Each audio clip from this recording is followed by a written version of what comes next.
Universitas Islam Negeri Sumatera Utara ada Faisal Reza. Halo, selamat sore Bung Faisal. Ini kalau kita lihat sebenarnya kan karpet merah sudah diberikan oleh Partai Golkar. Tapi kita pengen tahu dulu nih responsnya publik terhadap kinerja seorang Bobi Nasution untuk skup Kota Medan bagaimana sih Bung Faisal? Ya, saya kira ada nilai plus yang bisa diambil ketika Bobi menjadi wali kota di Kota Medan. Di antaranya adalah kemampuan ia mengambil atau melobi pendanaan untuk pembangunan di Kota Medan. Nah, ini berkaitan dengan seberapa signifikan itu kan bisa dilihat dari proses pemimpin sebelumnya yang terkait korupsi segala macam, sehingga dalam rentang waktu 10 tahun itu tidak ada progres pembangunan yang cukup baik di Kota Medan. Nah, kehadiran Bobi ini kemudian mampu melegakan persoalan itu. Ada banyak dana yang turun di Kota Medan untuk pembangunan di kota. Jadi responnya cukup baik begitu Anda sampaikan begitu ya, Bung Faisal? Saya kira ya dalam konteks ini saya juga bisa mengapresiasi itu ya, karena melihat kejadian sebelumnya. Tapi soal apresiasi atau keberterimaan publik tentang figur Bobi ini kan masih kontroversial. Di antaranya adalah suara-suara yang menyaksikan bahwa figur Bobi ini belum menunjukkan otentisitasnya sebagai figur politisi, kecuali dalam bayang-bayang ayah Presiden mertuanya, Jokowi. kan gitu. Iya, iya. Prestasinya adalah tidak mampir ke KPK begitu kalau melihat dari apa yang sudah dilakukan oleh wali kota Medan sebelumnya begitu ya, bersih begitu. Iya, iya betul. Dalam konteks ini saya sendiri mengapresiasi dan bersyukur ya, karena tidak ada lagi proses pembangunan yang tertahan di tengah jalan, di tengah periode karena wali kota tersangkut kasus korupsi dan sebagainya gitu. Oke. Kemudian kita bergeser soal peta ini. Peta politik jelang Pilkada Sumatera Utara setelah Bobi Nasution, menantu Presiden Jokowi ini tidak lagi dianggap sebagai kader PDIP. Bagaimana petanya kemudian, Bung Faisal? Ya, memang kan sejak pemilu kemarin, kemudian memanasnya hubungan PDIP dan Jokowi, ini kan kemudian berefek pada keluarganya ya, termasuk dalam hal ini Bobi di PDI. Dalam posisi PDI itu sudah marah besar terhadap Jokowi dan keluarganya. Ini kemudian konsekuensinya adalah menolak 100% ya pendaftaran Bobi, kalau termasuk keinginan dia mendaftar di Pilkada Gubernur Sumatera Utara tahun ini gitu. Nah, poin ini kemudian diambil oleh Golkar yang memang sejak pemilu kemarin sudah memberikan mandat kepada Bobi untuk bersungguh-sungguh misalnya memenangkan 02 kemarin, itu sekaligus keberhasilan itu diberikan surat rekomendasi sebagai bakal calon gubernur Sumatera Utara. Walaupun kita tahu bahwa yang mendapatkan surat itu tidak hanya Bobi saja, tapi juga ada Ketua DPD Golkar yaitu Musa Rajeksa, mantan Wakil Gubernur Sumatera Utara sebelumnya. Nah, cuman peristiwa Lebaran kemarin itu menunjukkan bahwa pertemuan di DPP itu kan menjelaskan kehadiran Bobi itu memang lebih kuat ya. Bunyi rekomendasi Golkar itu untuk memilih Bobi Nasution ketimbang Musa Rajeksa, karena Musa Rajeksa tidak hadir pada pertemuan itu, tidak terlihat. Oke, kita bahas soal nilai begitu ya. Tapi kalau misalnya bisa dilihat, apakah ini bisa menjadi keuntungan sendiri bagi seorang Bobi Nasution yang juga merupakan menantu presiden untuk maju nanti di Pilgub Sumatera Utara lewat Partai Golkar? Ya, selama Jokowi masih ruling di Jakarta dan kemudian koalisi-koalisi partai itu masih dia pegang, ini kan menjadi magnet saling mendapatkan insentif ya, saling tukar insentif di antara politisi di Jakarta. Karena apa? Karena keputusan rekomendasi calon gubernur ini ada di DPP sepenuhnya. Bahkan DPP tidak terlalu memerlukan suara atau saran-saran dari daerah gitu kan. Keputusan bisa mereka ambil sepenuhnya. Nah, ini bisa langsung ditukar atau dinegosiasikan dengan presiden gitu.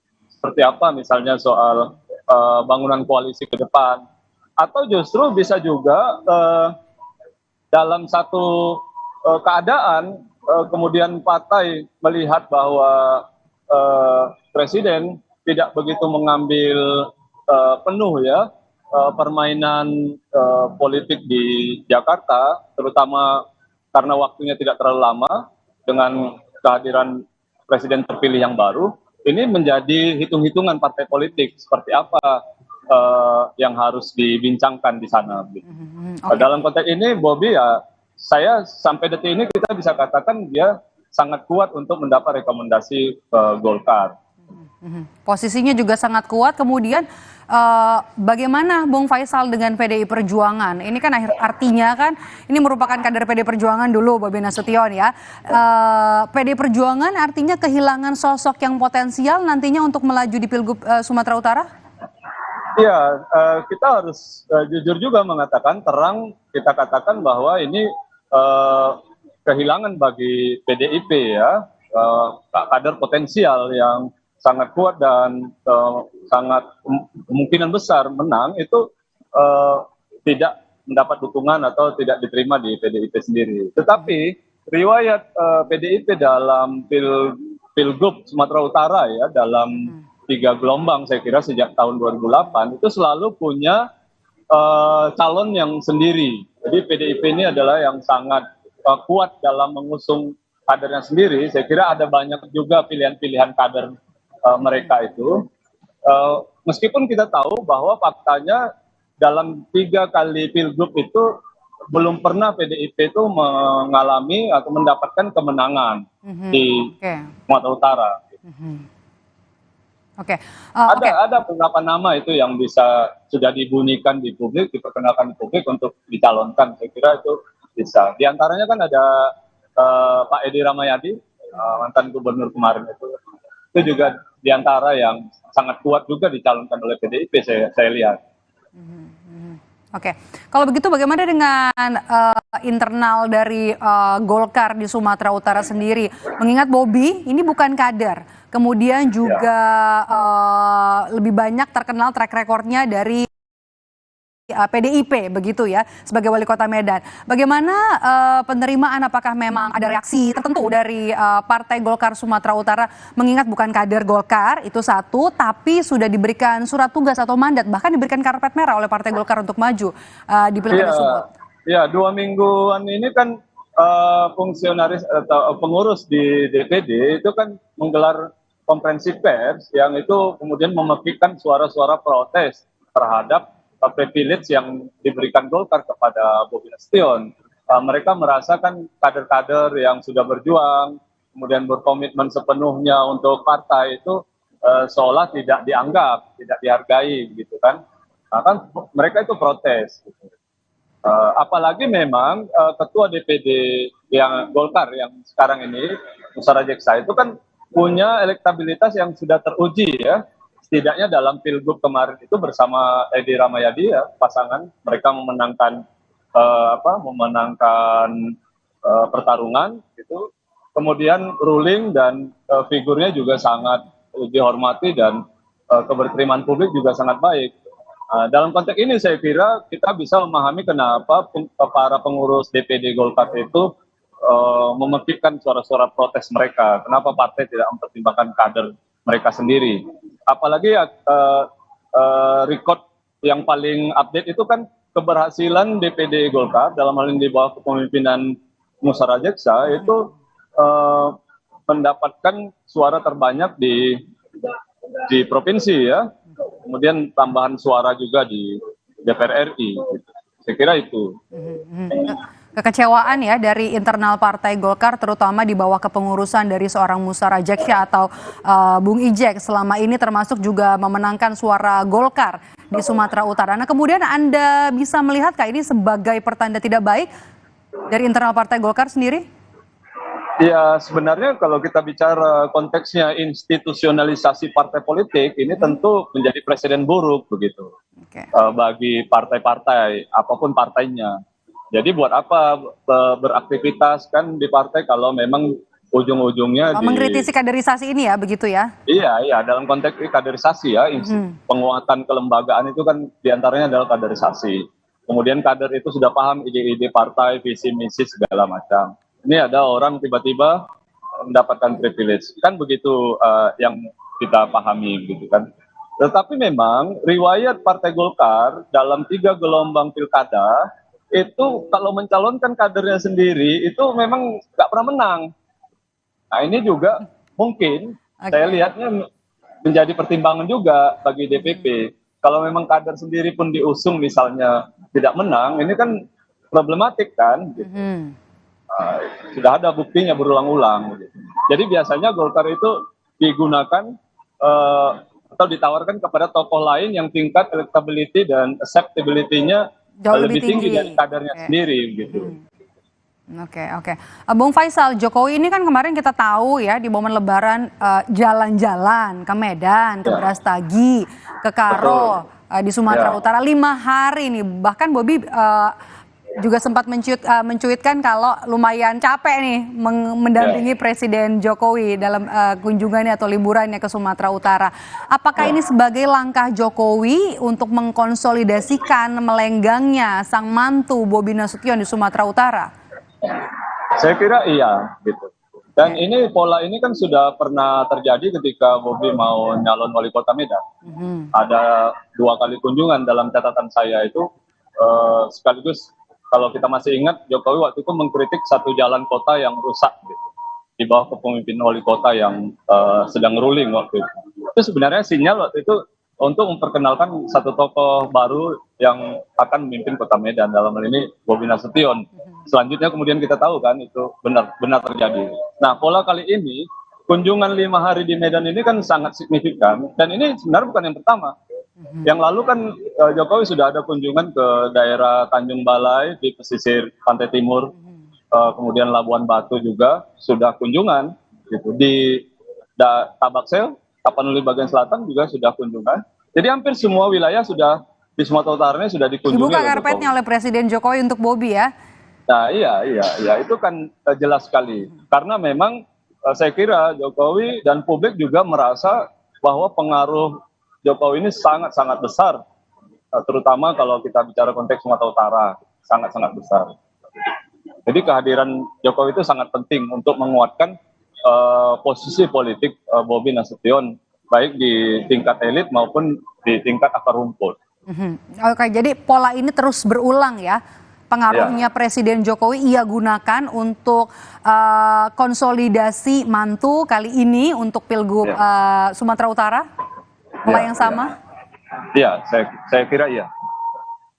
Oke, dan ini juga bisa dikatakan berhasil untuk menarik perhatian publik yang ada di Sumatera Utara. Kalau kita lihat kan skupnya Bobi ini masih satu putaran juga di wali kota, kemudian masih kurang untuk lebih bisa mengenalkan untuk konsolidasi, kemudian harus turun pengaruh dari Presiden Joko Widodo hampir di semua daerah yang ada di Sumatera Utara untuk Pilgub nanti.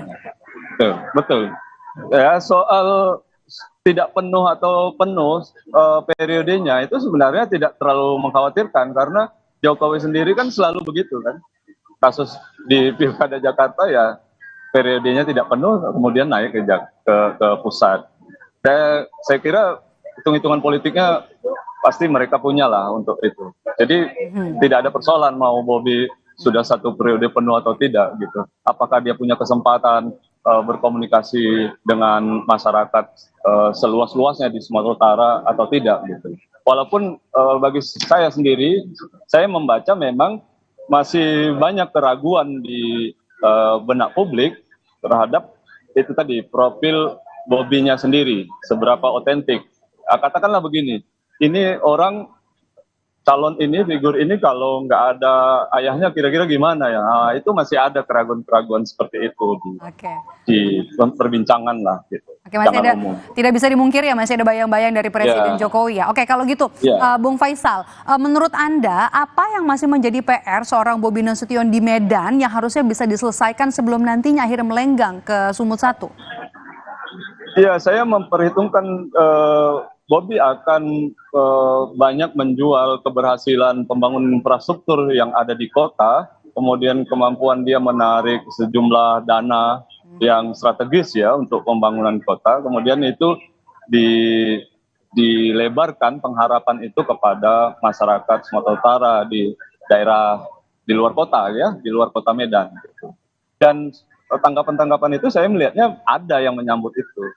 Karena kan memang kita tahu bahwa di provinsi Sumatera Utara ini juga punya masalah ya, terutama sebelum Pak Edi gitu. Masalah kepemimpinan 2 kali gubernurnya itu tersangkut korupsi sehingga pembangunan berhenti di tengah jalan dan disorientasi. Nah di masa Pak Edi ini kan belum terlalu terlihat sebabnya ada COVID, kemudian konsolidasi elitnya tidak terlalu efektif, gonta-ganti kepala dinas segala macam kan kemarin itu, sehingga memang untuk menawarkan satu kepemimpinan yang lebih efektif, lebih strategis, lebih kuat juga sekaligus clean dari kasus korupsi, ini masih bisa dijual gitu, dikasih kepada masyarakat pengharapan-pengharapan jenis itu gitu. Oke, jadi butuh suatu sosok pemimpin ya. Kalau kita lihat dari track record siapa-siapa saja nama-nama yang sudah duduk di kursi sebagai sumut satu ini pernah tersandung masalah korupsi sehingga masalah pembangunan ini jadi mandek begitu ya. Nah kemudian apa yang bisa sebenarnya dilakukan kalau nanti memang resmi melenggang maju ya menjadi sumut satu seorang Bobi Nasution, apa yang kemudian jadi harapan masyarakat untuk langsung paling cepat segera diselesaikan oleh gubernur terpilih nanti?